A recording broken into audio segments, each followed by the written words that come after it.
Let's move now to Operation Epic Fury. The Houthis have entered the Iran war, launching a missile strike on Israel. And it comes as we learn at least 12 American service members are hurt after an Iranian missile and drone attack at this airbase in Saudi Arabia.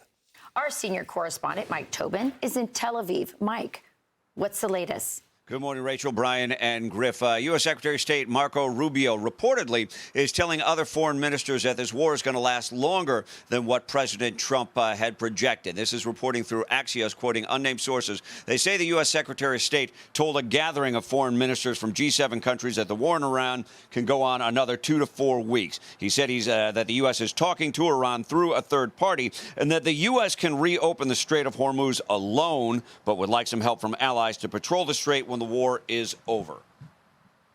When we are done, Iran was already weak. When we are done with them here in the next couple of weeks, they will be weaker than they've been in recent history, and they will not be able to hide behind those weapons to break out and get a nuclear weapon, which would be crazy. 12 U.S. servicemen are injured, 2 severely following an Iranian attack on Prince Sultan Air Base in Saudi Arabia. The attack involved missiles and drones. A KC-135 aerial refueling tanker was hit and caught on fire. Here in Israel, the missiles keep coming day and night, often with cluster bombs for a warhead. A bomblet from a cluster bomb killed an Israeli man in Tel Aviv last night. There was an impact in a farm today. Ashdol is the area near Jerusalem. 3 injured are the early reports that we're getting on that one. Again, missiles flew in the direction of Israel's Negev nuclear research facility in southern Israel. No damage reported to the facility yet, but multiple missiles. Also today, for the first time, the Houthis fired in that direction. They fired from Yemen. The missile travels up the Red Sea. It was aimed toward southern Israel, and it was intercepted. The Houthis getting involved again stands the potential to menace shipping in the Red Sea and the Bab el-Mandeb. Guys, back to you in New York. And just a quick follow-up, Mike, because that's a really important point. If indeed the Houthis get involved and block that Strait of Mandeb, that could really complicate things.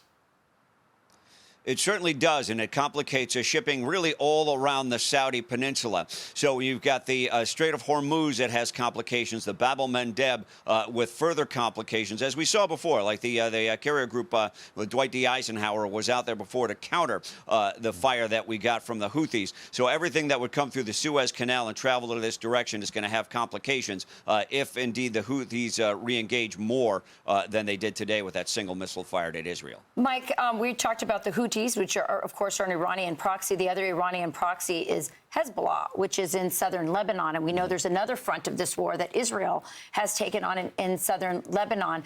It's impacting many Christian villages in southern Lebanon. What can you tell us about what's happening there, especially to these people who are being displaced? Well, I can tell you, as far as the exploitation of Christians in southern Lebanon, the Israeli Defense Force located a tunnel that was underneath a church in southern Lebanon. That tunnel was used by Hezbollah, and we've seen before that they will use these tunnels to store weapons for future attacks, future military conflicts. But they definitely menace the south of Lebanon, and they have clearly moved weapons south of the Litani River in violation of the UN resolution, frankly, that ended the 2006 war. So they're not supposed to have weapons south of the Litani River. You have Israeli forces now massing not only in the north of Israel, but they're in the southern end of Lebanon, preparing for what promises to be an expanded ground operation all the way up to the Litani River in Lebanon. Thank you so much, Mike. We're going to have Franklin Graham on a little bit later as well to talk about what's happening in southern Lebanon. So we'll follow up on that as well.